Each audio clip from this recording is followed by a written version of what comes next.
So you just got to hold your hand in mid-air and stay steady. Is that what you've got to do? That's what you've got to do. Yeah, it's in a pretty sad state. So that's my project over the next couple of days. Then we'll get rid of all this rotten stuff. But taking it nice and easy and try and preserve as much of the original teak as we can.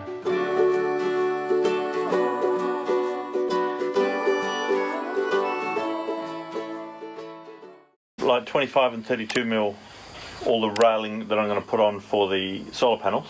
And then I've got the 50 mil main struts. Yeah, two of those.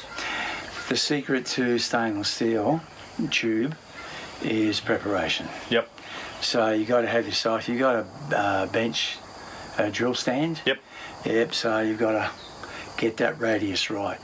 When the radius is one against the other and you can't see daylight, your welding is done. Righto. You don't have to know anything. Of course you do. Though. Yeah.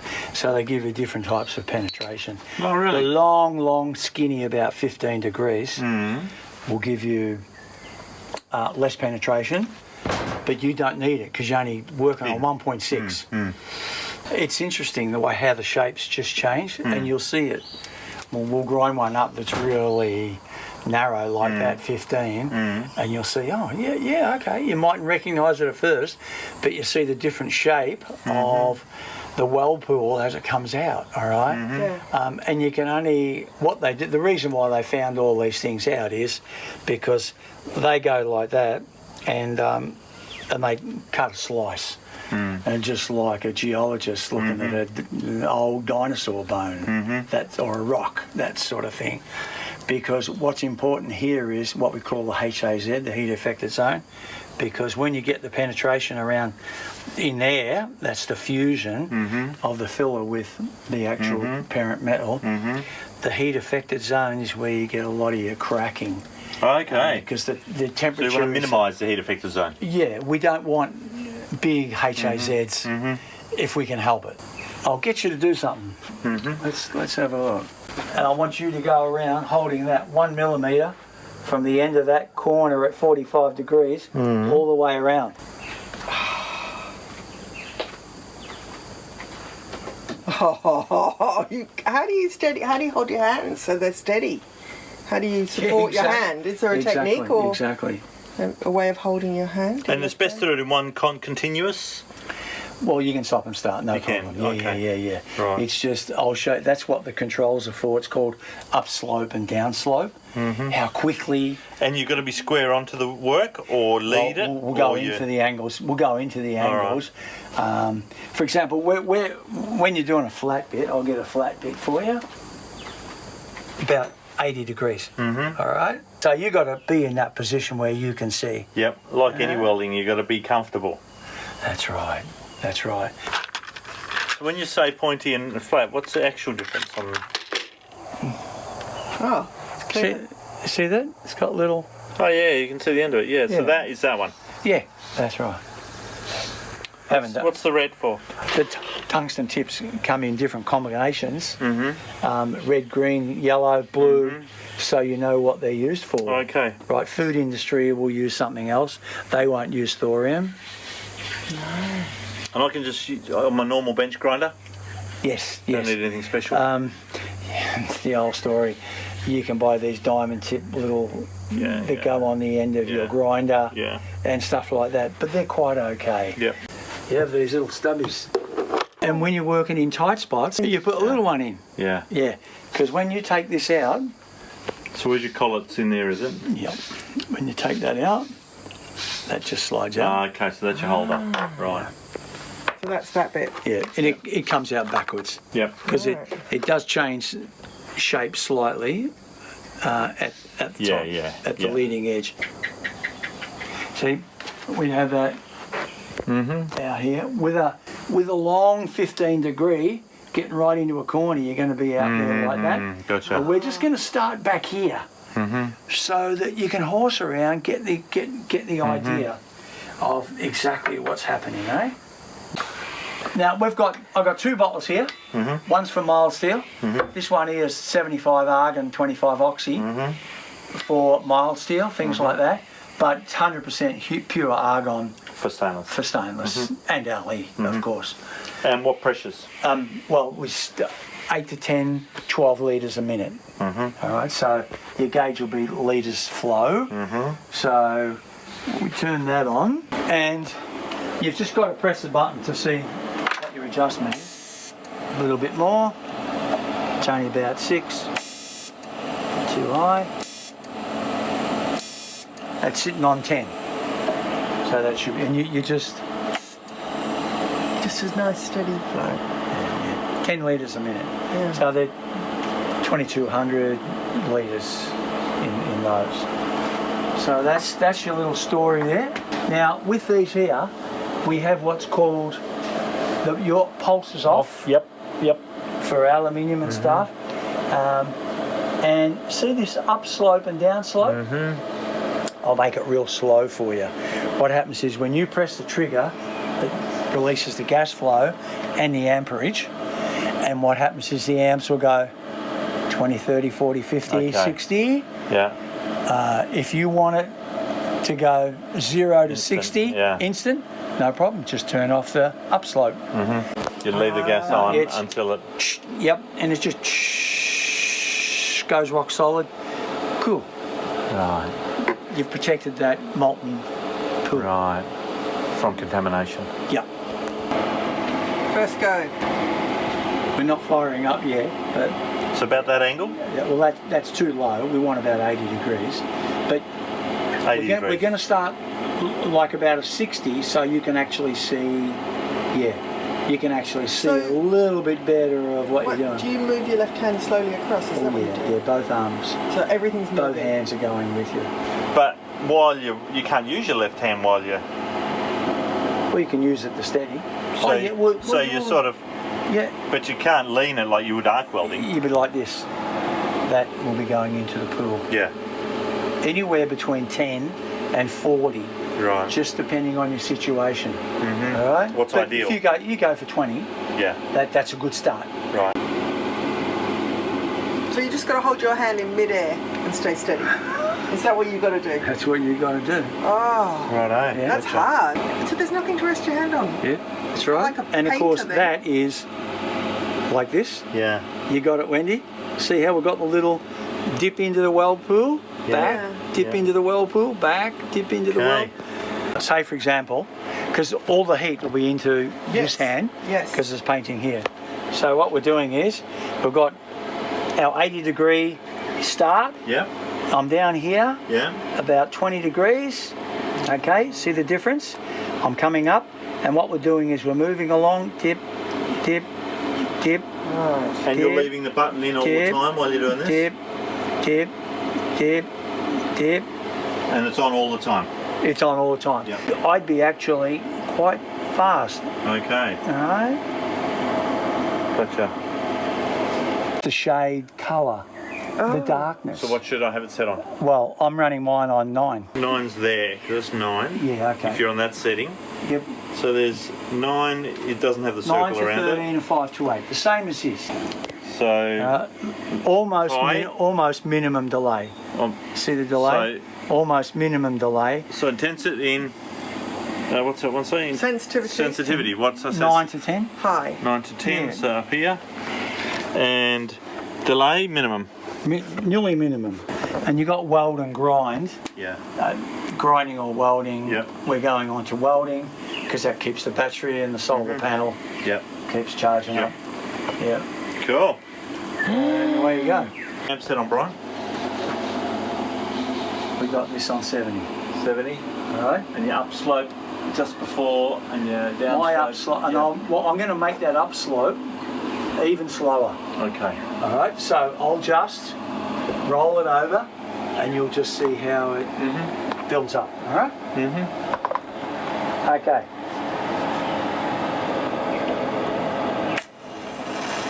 See that? Can you see Wendy? So that's a well pull there. Yep. Off. Now see I'm holding that in. Yeah, and now it's gone hard. More and more, and I can melt a hole through it. So what's this, Gwen? That's my weld. My first weld ever. It joined it together. And that's mine, totally hopeless. Didn't even get close to, apart from right at the end. We're just practicing on mild steel here, getting the hang of everything. And then we'll go to stainless. I've just been down to the boat and taken the gas locker lid off the boat. As you can see, there's not really, it's pretty worn out. But if we have a look underneath, yeah, it's in a pretty sad state. So that's my project over the next couple of days before I go back to work, is to rebuild this like I did for the other seat top. Right, now that I've got it in the workshop, first thing I do, take all the fittings off. Got the catch here, a couple of hinges, and then we'll get rid of all this rotten stuff. But taking it nice and easy and try and preserve as much of the original teak as we can. This brace is going to have to be refitted, but the actual lid itself is in good nick. The joins are still reasonable. This Mexican varnish we bought, as you all know, didn't last very well. But that's the first job, is to pull it all apart down to a skeleton, and we'll see how we go. Every single one of these screws that I took out has snapped. As you can see here, that's all that's left. So the brass is 40 years old and hanging onto the timber. So I don't know what we're going to do when I go to put it back on. Have to offset the holes a bit or something. That makes it 8 out of 8 screws that have snapped. But I've come up with a cunning plan. There you go, that's how much is left of them. That's where they all snap. But I'll show you my cunning plan. My cunning plan didn't actually work out because I thought that's inside, that's outside. If I just turn this hinge around, instead of being like that, I turn it around like that, the holes will have new centres, but of course, silly me, once you spin it 180, it all lines up again. So it leaves me with a few options. No, it doesn't. It only leaves me with one option, or two actually, is to offset this hinge by 5mm. That way, and therefore get new holes, or to put it back in the rebate and actually drill new holes and countersink them, which won't look very nice. So I might sacrifice the 5mm of timber or 1/4 inch of timber to get new holes. See how we go once I put it back together. It was much easier to get the other seat apart, or the other lid apart. This one is quite difficult, but the other one did go through an explosion. So maybe I'll just light a bomb under this and explode it up. About 2 hours later, we've managed to get the frame down to something that can start to be sanded. Of course, we've still got the base stuff to work with. But anyway, the frame I managed to snap off every single one of these screws holding, there we go, every single one snapped all the way through. So I'll grind them down a bit and then we'll sand it up. Just started trying to take the teak off. Look how thin it is. That's 40 years of wear and tear and sanding. So every time I try and bend it, it just breaks off. It's so thin. So I think I'm going to have to go to the teak shop and get some teak. However, I do have this tongue and groove teak that we bought off our neighbour in La Paz in Mexico. So the boards are wider. As you can see, they're twice as wide. Whoops, twice as wide. But I think if I rip these down to the right size, we might be saved. What are you up to, babe? I'm just, I've got to rip these so that we get the right size to go onto the lid of the gas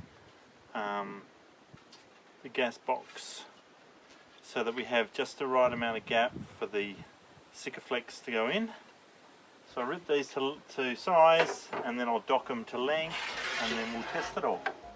So I'm just ripping them on the old faithful table saw.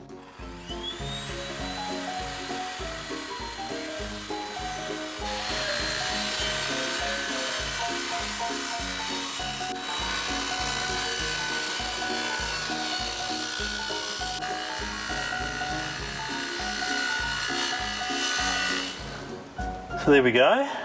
I've got some marine ply here. Oh. Where? Yeah. One you had earlier. So I've got this marine ply, which is 4mm, which may allow for the 4mm gap we've got here. I'll bring all these up to the right height. So yeah, just got to dock them to length now. Oh, cut this ply to size. Glue it all together. What's going on? Well, this has got to bend, and to get it to bend, I'm going to put some scarf marks down, just about every, I don't know, 10mm, and cut halfway through this ply, so then it can bend properly.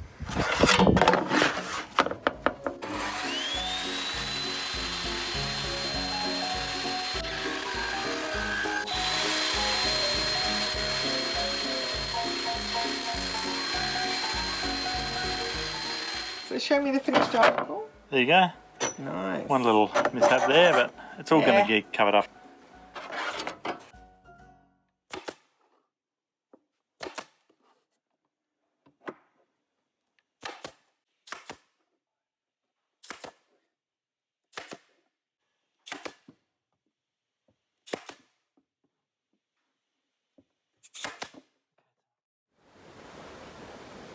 I've got the plywood, bit of marine ply glued in and all good to go. Now I've just dry fitted all the new pieces and got little spaces in between. So now it's just a matter of Sikaflexing them in and putting some straps on to keep them nice and tight, and then we'll do the final bits. Sikaflexes down, ready to stick the new bits of teak on. Here's all the teak, all glued in, clamped up.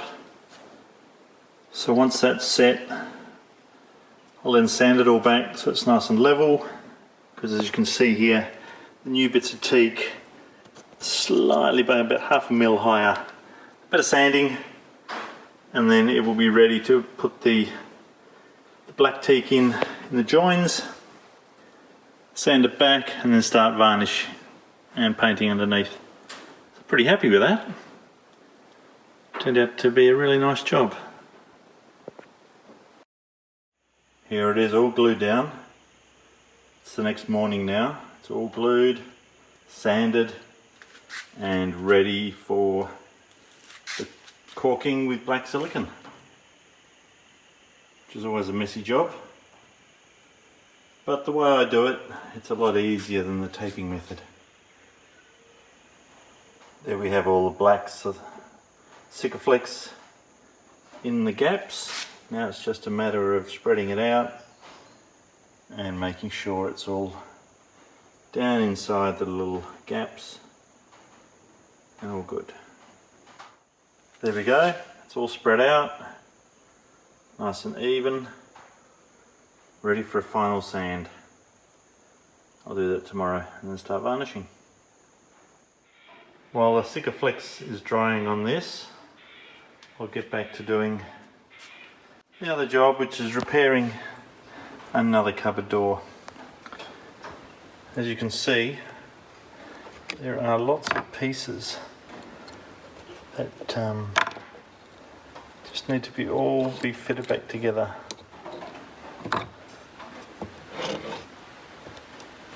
They're just all splintered. So all I need to do is glue all these pieces back together. I'll put 4 new screws in, glue the central bit in and the frames. Only one bit I can't find is a piece that goes in here. A little piece there. I've got a few pieces here that I haven't found homes for yet, and about 30 pieces on the boat.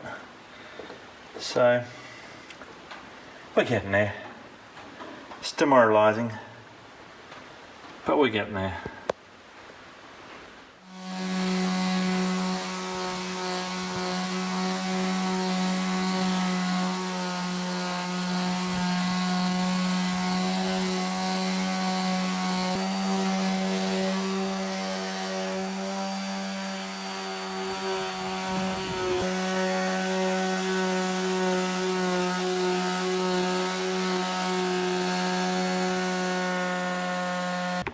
Well, it's turning out pretty good.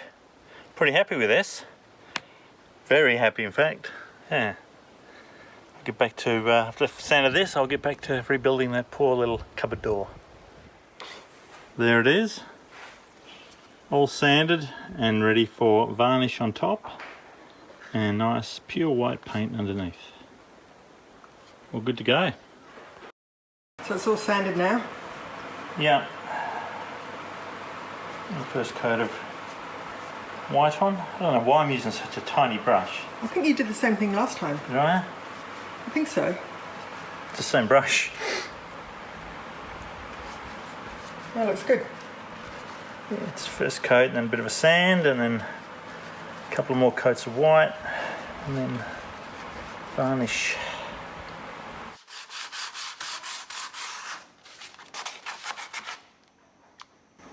Didn't see a sneak up on me. Yeah, I've been away at work all week, so I've asked Wendy to paint this for me, since she kindly has. So there's 3 or 4 coats of white on the bottom, and now I'm just doing a final little sand before the first coat of varnish goes on this morning. How's it going? Good. Doing the second coat of varnish. What sort of varnish you got? Good stuff. Not that stuff we bought last time. So how many coats are you going to do? 8 or 9. Right. Look at that. Oh, I love teak. Teak is just such a wonderful timber. It's beautiful. Yeah. It just speaks to you. It's beautiful.